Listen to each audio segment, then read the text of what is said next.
जुड़े हैं हमारे साथ अध्यापक। आज के इस हफ्ते में शायद पहली बार आसिफ जो है आ रहे हैं। का लगातार अध्यापन करते करते थोड़े थक गए थे, इसलिए उन्हें थोड़ा विश्राम दिया गया था। काफी अच्छा मुद्दा है आसिफ आज आपके लिए, आपके पास समझाने के लिए। हमारे साथ बहुत सारे मैसेज आ रहे हैं अलग अलग मुद्दों पे। राज चौगले साहब का मैसेज आया था और वो हमारे साथ लाइन पे भी हैं। राज साहब नमस्कार। नमस्कार। नमस्कार राज साहब, बताइए सबसे पहले तो पाठशाला कैसी लगती है आपको और आपका सवाल क्या है? मेरा सवाल तो पीनट्स के बारे में है। पीनट्स क्या होते हैं और पीनट्स का मार्केट के ऊपर क्या असर होता है?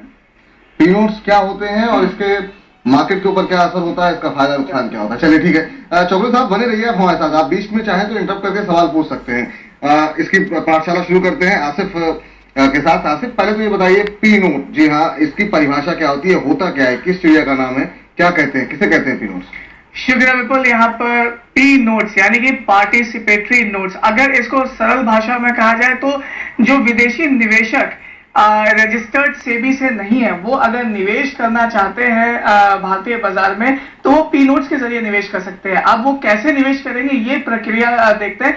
जो यहाँ पे रजिस्टर्ड है, ब्रोकर जो रजिस्टर्ड है सेबी के, इससे एफआई जो रजिस्टर्ड है, वो निवेशक जो रजिस्टर्ड नहीं है वो इनके पास अप्रोच करते हैं, बोलते हैं मुझे कोई शेयर खरीदना है, तो वो शेयर को खरीदते हैं। या जो ब्रोकर रजिस्टर्ड है वो उनके बिहाफ पे खरीद लेते हैं। खरीदने के बाद जो एक नोट, एक कॉन्ट्रैक्ट नोट इशू करते हैं जो निवेशक रजिस्टर्ड नहीं है उनको, इस पर्टिकुलर नोट को पी नोट्स कहा जाता है। यानी कि जो निवेशक रजिस्टर्ड नहीं है वो भी निवेश कर सकते हैं रजिस्टर्ड ब्रोकर के थ्रू जो सेबी से रजिस्टर्ड है। अच्छा, तो इसको पी नोट्स कहते हैं। वो जो कॉन्ट्रैक्ट नोट होता है उसको पी नोट्स कहा जाता है। तो इसको इस तरीके से कह सकते हैं कि वो विदेशी निवेशक जो कि विदेशी निवेशकों के लिए ये नियम होता है, पहले अपने दर्शकों को बता दें कि उनको सेबी के साथ रजिस्ट्रेशन जरूरी होता है, पर जिनका रजिस्ट्रेशन नहीं होता है सेबी के साथ, वो यहाँ पे अगर निवेश करना चाह रहे हैं, वो कोई भी इंडिविजुअल हो या किस तरह के लोग निवेश कर सकते हैं वो आगे से डिस्कस करेंगे। लेकिन वो लोग जो भारत में निवेश करते हैं, तो किसी भी जो यहाँ पर रजिस्टर्ड जो शाखा है, कोई एफआई हो या फिर कोई फॉर्म हो जिसके जरिए वो खरीद सकते हैं, वो लोग उनके बिहाफ पे खरीदते हैं शेयर। उसके बदले में जो रसीद देते हैं, आसान भाषा में कहें रसीद, जिसको आसिफ कॉन्ट्रैक्ट नोट कह रहे थे, जो रसीद दी जाती है उसको पी नोट्स कहा जाता है। आसिफ सही कह रहे हैं? बिल्कुल, आपने बड़ा आसान बना दिया। इस कॉन्ट्रैक्ट नोट को अगर सरल भाषा में कहें तो रसीद ही कह सकते हैं। एक कच्चा रसीद आपको दे दिया जाता है। वो रसीद आपका ये प्रमाण होता है कि आप उस शेयर के धारक हैं, उसको खरीद उस पे आपका हक बनता है। तो मगर जो कॉन्ट्रैक्ट होता है वो जनरली वो एफआई जो रजिस्टर्ड है उनके थ्रू होता है। तो ये इंपॉर्टेंट चीज है। अब यहाँ पर एक इंपॉर्टेंट चीज ये भी देखना होगा कि यहाँ पर फायदा क्या होता है। जो निवेशक, जो विदेशी निवेशक, उनको क्या फायदा? उनके लिए फायदा कि ये जो आपका जो काफी कठिन जो प्रोसीजर है सेबी के साथ रजिस्टर करके निवेश करना, उससे ये दूर रहते हैं। उनको कोई मतलब नहीं है रजिस्ट्रेशन कराने से। वो जब भी चाहे जहां भी चाहे निवेश करते हैं और निवेश को निकाल भी सकते हैं आराम से, बिना सेबी के किसी अगर हिंदी में बोलेंगे किसी भी प्रॉब्लम में फंसे हुए, किसी पछड़े में फंसे हुए, आप सेबी के रेगुलेशन से दूर हटके आप अपना निवेश कर सकते हैं या निकाल सकते हैं। तो ये पी नोट्स का इनको फायदा होता है और ये विदेशी निवेशक काफी कुछ फायदा कमाते हैं।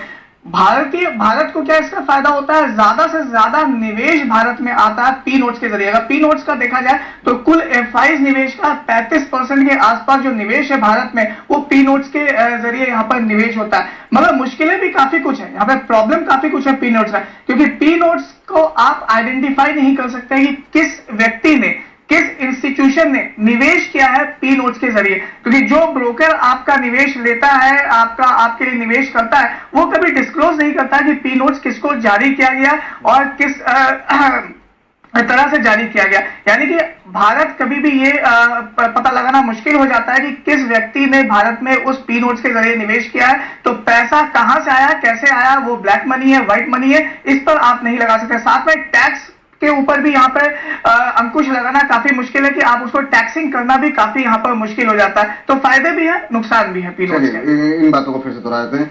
फायदे ये हैं कि देश में एफआई निवेश बढ़ता है, लोग आसानी से बिना किसी सेबी की रेगुलेशन में फंसे हुए, जो आम निवेशक है विदेश में बैठा हुआ, वो सीधे पैसे लगा सकता है। इससे भारत के लिए बेहतर बात यह है कि देश में एफआई निवेश जो है वो बढ़ रहा है और उनको भी टैक्स की छूट मिल जाती है या उनकी आइडेंटिटी सामने नहीं आती है, ये उनको फायदा होता है। देश को फायदा ये होता है कि विदेशी पैसा देश के अंदर आता है। नुकसान क्या होता है, जो गार का मुद्दा निकल के आया, क्यों बाजार गिरा, इसी वजह से कि लोगों को लगा कहीं पी नोट्स को टारगेट तो नहीं किया रहा, कहीं उनके ऊपर कोई सख्ती तो नहीं की जाएगी, तो जो लोग पैसे लगा रहे हैं वो शायद उनका नाम ना आए या फिर उनको अगर टैक्स देना पड़ेगा तो वो लोग पीछे हट सकते हैं। तो नुकसान ये हो रहा है कि उनको आइडेंटिफाई नहीं कर पा रहे हैं, क्योंकि इनकी कोई पहचान नहीं होती, या वो पैसा जो आ रहा है वो किस तरीके का पैसा है, व्हाइट मनी है, ब्लैक मनी, जैसा भी आसिफ बता रहे थे। तो ये कुछ एक नुकसान है यहाँ पर, जो कि यहाँ पर देश के लिए होते हैं, जिस पर बातचीत कई मुद्दों पर बातचीत होती रहती है। लेकिन किस तरह के लोग, कोई भी निवेश कर सकता है पी नोट्स के जरिए आसिफ, या कुछ इसके लिए भी कुछ नियम प्रावधान है कि विदेश में आपके पास ये होना चाहिए, तब वही लोग जो है हमारे देश में आकर के पैसे लगा सकते हैं? बिल्कुल, विदेश में ऑब्वियसली आप जिस जगह के रहने वाले हैं वहां आप रजिस्टर्ड होने चाहिए, तो वो काफी इंपॉर्टेंट होता है। मगर यहाँ पे अगर निवेशक की बात करें तो एफआईज या फिर इंस्टीट्यूशन या कोई इंडिविजुअल किसी भी देश में उनका वहां का प्रमाण पत्र है, तो वो पी नोट्स के जरिए यहाँ पर निवेश कर सकते हैं, क्योंकि आइडेंटिटी तो वैसे भी यहाँ पर डिस्क्लोज नहीं होता है कि कौन पी नोट्स के जरिए निवेश कर रहा है या नहीं कर रहा। मगर एक इंपॉर्टेंट चीज जो मार्केट के अगर संदर्भ में देखा जाए तो हेज फंड्स जो ऑब्वियसली किसी भी देश में रजिस्टर्ड होते हैं मगर सेबी में रजिस्ट्रेशन नहीं करवाना चाहते हैं और वो निवेश करना चाहते हैं, तो हेज फंड्स काफी ज्यादा पी नोट्स के जरिए निवेश करते हैं। और अगर हेज फंड्स को कहा जाता है हॉट मनी